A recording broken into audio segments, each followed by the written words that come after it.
Hello YouTube reloaders. Thanks for watching. Hornady Loader here. My standard disclaimer, I am not an employee of Hornady Manufacturing, nor do I have any interest, financially or otherwise, in the sale of Hornady products. I've been reloading for almost 35 years, and for the last 20 years I've been using Hornady equipment almost exclusively, hence the name Hornady Loader. The Hornady logo is a registered trademark of Hornady Manufacturing, Grand Island, Nebraska. Welcome to part 3 of my 4-part series on the Hornady Lock and Load AP Press. Today's video we'll be looking at the bullet feeders available from Hornady. Now, unlike the case feeder, the bullet feeders will work with any manufacturer's press. Hornady has both a rifle feeder that you see here, also a pistol bullet feeder, which is almost identical with some changes, which we'll talk about. And you can also use bullet tubes. Let's take a look at the rifle bullet feeder first, and then we'll swap over to the pistol bullet feeder and continue our reloading session for 45 auto. Okay, this is the rifle bullet hopper. I brought it down onto my workbench so you can see how it operates a little easier. Essentially, it has this ring around the outside, which is going to rotate. It has grooves in the ring so that it will pick up a bullet from the bottom here and transport it up the ring until it gets up to the bullet tube. And the idea here is that it's going to collate the bullets and put them in the proper orientation. In other words, the bullet tip is up, the bullet base is down, and drop them into the bullet tube, which will then go down to the bullet feeder die. And we'll talk about that in just a minute. Now we have this plate here that's adjustable up and down. The idea being is you want to adjust it so that a bullet in the proper orientation, in other words with the base down, will be held up by the plate so it doesn't the bullet doesn't fall back down into the pile of bullets down at the bottom. If the bullet is upside down, in other words the base is up, let's see if you can see that there, what will happen then is the plate doesn't come up high enough to catch the tip of the bullet, so the bullet will simply slip down and fall into the batch of bullets at the bottom here. It won't make it to the bullet tube.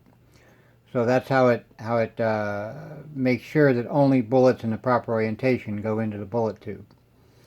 Now, as a safeguard too, we have a couple of wiper springs. These springs here are adjustable so that you can adjust them in or out and up and down. The idea being that a bullet that is in the proper orientation, the tip of the bullet will pass under the spring so that it's able to pass freely. But if the bullet gets to this point and it's upside down, the fatter part of the bullet, the shank of the bullet, will hit the wiper spring and be knocked back down with the rest of the bullets in the bottom of the tub here. Okay, so let me go ahead and turn it on so you can see how it operates. The bullets will just kind of tumble down here at the bottom. There's one that came in upside down, so it was immediately dropped. Another upside down one. A couple more upside down. They're not in the right orientation. It never makes it up to the tube.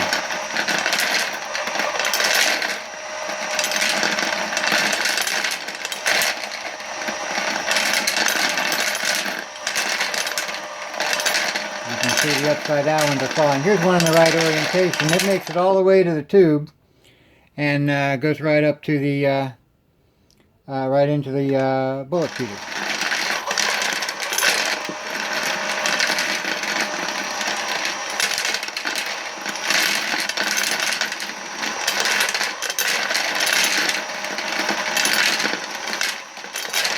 And eventually the bullet tube will fill up.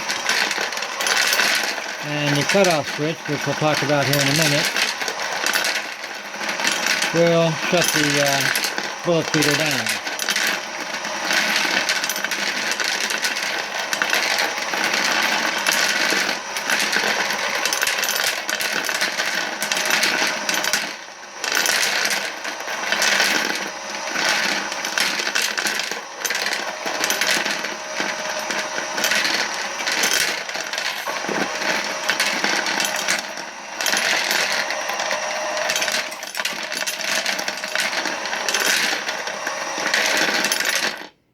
Okay, so you get the idea. It will collate the bullets into these little steps on the ramp here. It'll wipe away any bullets that are in the wrong orientation. Bullets in the wrong orientation will fall off here, kind of as a secondary safeguard before it gets to the bullet tube. So only bullets that are in the proper orientation, with the base down, the tip up, will enter the bullet tube. The bullet tube itself is basically a spring tube, and that'll run down to the automatic cutoff device on the bottom, which we'll talk about in just a second. Now, before we move on, I just wanted to show you the pistol bullet hopper. It works exactly the same way, just a couple of differences. One, the grooves in the outer ring here are much larger to pick up the larger caliber pistol bullets. Also, the bullet tube is much wider, obviously to pick up the larger caliber pistol bullets. Now, to change calibers for the pistol, all you have to do is change the bullet tube. This is the thick or the wide bullet tube. There's also a thin bullet tube for some of the smaller calibers, like 9mm. This one will work with 45 and 40 caliber and so on. Now, it's easy enough to change over from large caliber to smaller caliber with the pistol bullet feeder. It's a little different with the rifle bullet feeder. With the rifle bullet feeder, when you buy it, it's set up for 223. If you want to use it with 30 caliber, you need to buy the 30 caliber conversion kit. Now, the conversion kit comes with a different rotor. It has larger steps on it for the larger caliber bullet. Has a larger bullet tube that you need to install. Also has a larger cutoff device, and it also comes with the 30 caliber bullet feeder and seating die. So as you can see, changing over from 223 to 30 caliber with the rifle bullet feeder is a little more involved than with the pistol feeder. With the pistol feeder, I just need to change the bullet tube and the die, and I'm good to go. Okay, I've put the bullet hopper for the rifle bullet feeder back on the mounting arm. And I just wanted to mention one thing about this mounting arm. Let me move this out of the way so you can see it a little better. The mounting arm itself was meant to be actually installed on the surface of your workbench. However, since I have my press on what Inline Fabrication calls their ultra mount, it's about 9 or 10 inches above the surface of the workbench. So Inline Fabrication makes a bar here, a mounting bar for the bullet feeder that attaches to the top of the ultra mount. So it's a way to get the bottom of the mounting bar for the bullet feeder even with the bottom of the press. So it's at the right height.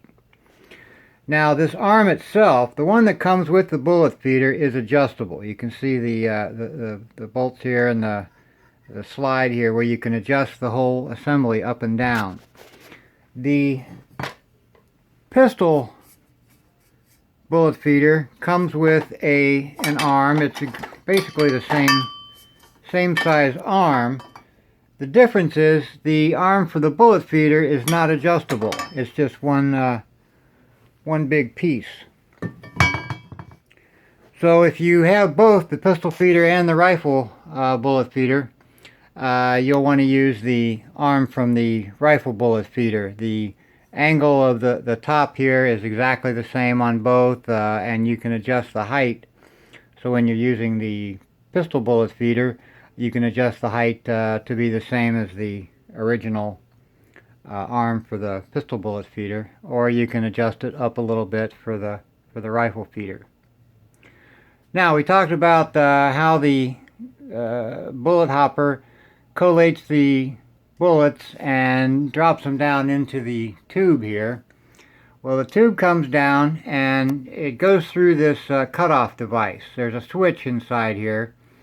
Once the bullets load the tube all the way up to this point here, it'll trip that switch, which will turn the bullet hopper off, the motor in the bullet hopper. Okay. And down here we have the die assembly for the rifle bullet feeder. Now it's a fairly complex die. It's all kind of one piece. We have the actual die here, the cedar die, and then we have the bullet feeder extension or attachment on the die. At the top of the extension is the transfer blocks. What they will do is when a case is fed into the die, this block will turn and drop a single bullet down into the feeder extension and drop that into the die itself, and then as the ram goes up, the bullet will be seated in the case, and you have your seating adjustment up here at the top. So let me go ahead and show you how the feeder works, and then we'll take apart this die here, and I'll show you how this internal workings work in this die. So I'm going to turn the case or the bullet feeder on, and that'll start to feed the tube. You can see that the first bullet has arrived down here at the transfer blocks, and the tube is filled up to this point here where the switch is, and has turned the bullet feeder off.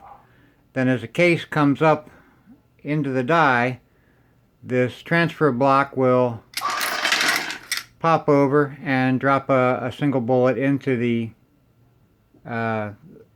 bullet feeder extension here on the die, and then another bullet will drop through, and you probably heard the bullet feeder hopper turn on again when this bullet went down. I'll do that again so you can just listen for the bullet feeder hopper motor to turn on.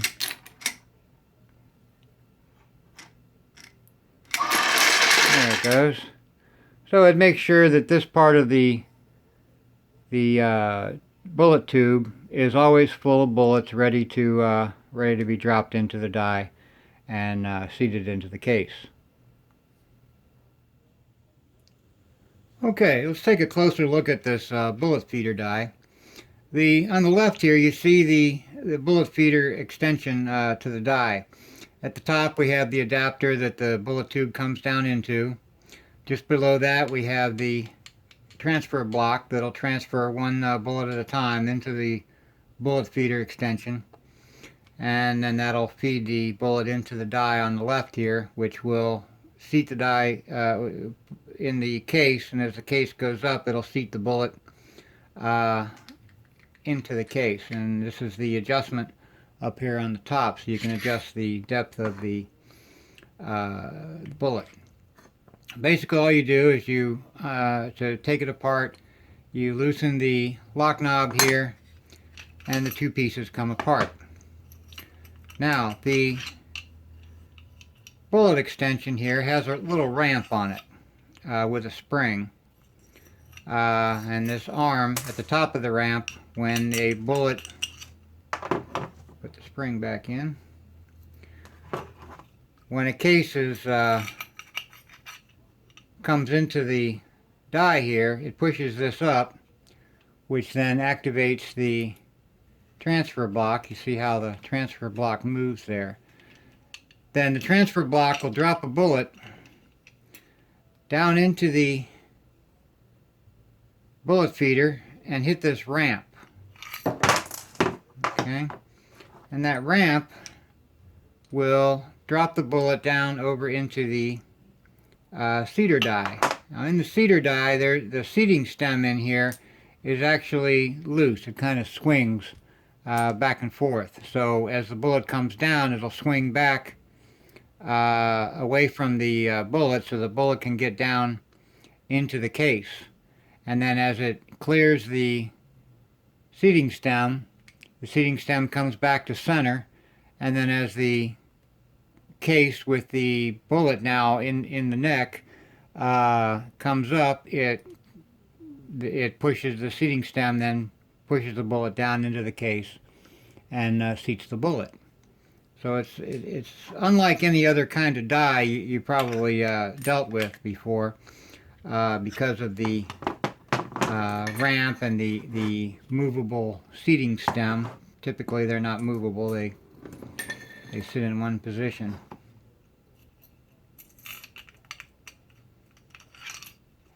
Put it back together. I put the spring back on the rod at the top of the ramp. Slide the ramp in through the bottom. Then I take the die, mate it with the bullet feeder extension, bring this down, and lock it all back together. Okay, so that's really all there is to the die assembly. It's basically designed to drop a single bullet in to the feeder extension, hit that ramp. The ramp will cause the bullet to come down into the die, and then as the case goes up, it comes in contact with the seating stem and seats the bullet. So it feeds the bullet and seats the bullet all in one step, in one die. Now on the pistol seater, which we'll see here in just a few minutes, the bullet will drop down into the case in one on one station on the press, and then it'll move to the next station where it'll actually be seated. It's a two-step process. With the rifle bullet feeder, it's a one-step process. And we'll see the rifle bullet feeder in action in another video that's coming up on loading rifle bullets with the LNL press, and also we'll see it in my loading for accuracy video series. So you won't see it in this particular series. We're going to use the pistol bullet feeder because we've been using 45 auto for our four-part series for the lock and load press. But I will add another piece to that, or another part to the series, so you can see this guy in action. Okay, I've reinstalled the pistol bullet feeder. Now, as I mentioned before, the bullet hopper works pretty much the same as the rifle hopper. The big differences are external. One, obviously the tube here is much wider than, to accommodate the larger caliber pistol bullets. It's got a little hanger here to hold the tube up so that it doesn't drop down, and it's able to feed the bullets properly. And the bullet feeder die is a little different. It doesn't have the extension on the side. The bullet feeder die only feeds a bullet. It doesn't seat the bullet as well. If you'll notice, I've moved the seater die over to station 5, and the bullet feeder die is in station 4. So we can continue our reloading process with the 45 auto, with the 45 auto feeder die installed. Now, you need the appropriate feeder die for each caliber. This one's for 45 caliber. They also have a 9 caliber, or a 9 millimeter, and a 40 caliber feeder die. This is the 45 caliber feeder die. So let's continue our reloading process from here. One other difference I did want to mention here, the pistol bullet feeder does not have a cutoff switch. So when the tube is full, this will keep on going. You have to manually turn it off when the tube is full. Now when you get really cranking along, the bullets will be dropping out of the feeder faster than they go into the feeder, so it'll kind of even out. You won't need the cutoff. But I just wanted to mention that the bullet feeder for pistols does not have a cutoff switch. Okay, let's continue our 45 caliber reloading session with the bullet feeder die installed. Pick up the case, size and deprime that case while another case comes down into the shell plate. Prime it. And as our shell plate fills up here, I'm just going to make sure I've got the right powder charge. I've checked it several times now, but I want to just make sure. We've got 5.6 grains. We're using unique powder from Alliant. Still dropping 5.6, so we're right on track. Powder cop looks good.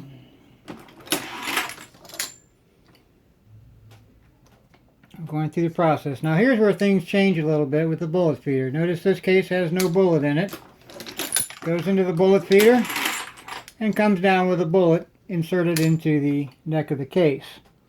And then as it comes around to station 5, this case will get a bullet, this case will have its bullet seated.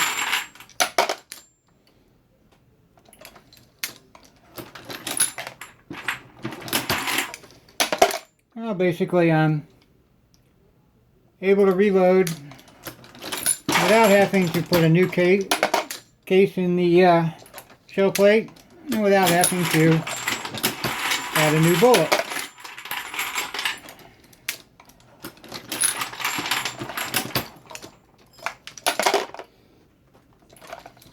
So the process goes much faster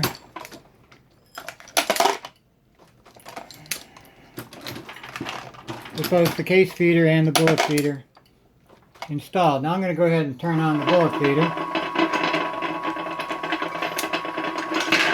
so I can continue adding bullets to the bullet tube.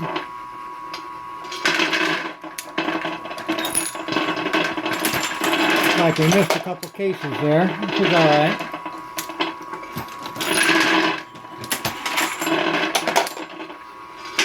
The bullet feeder die is case activated, so when there's no case going into the die, no bullet is fed.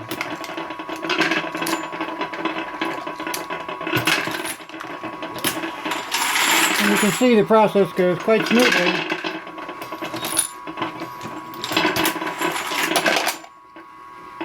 With both the case feeder and the bullet feeder installed.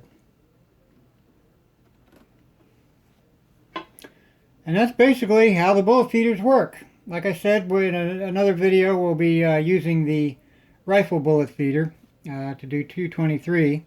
But I'm going to go ahead and remove the activation bar for the case feeder so that no more cases are fed. And I'll go ahead and finish up with the bullets that are in the system now.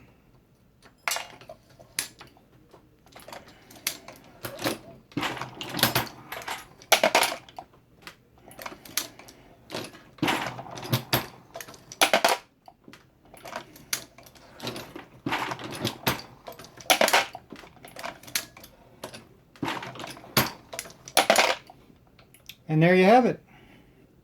Bullet feeder makes things go quite a bit faster. That's all for this video. I hope you liked it, maybe even learned something. If so, please click the like button. Maybe even subscribe to my channel. Thanks for watching, and happy reloading.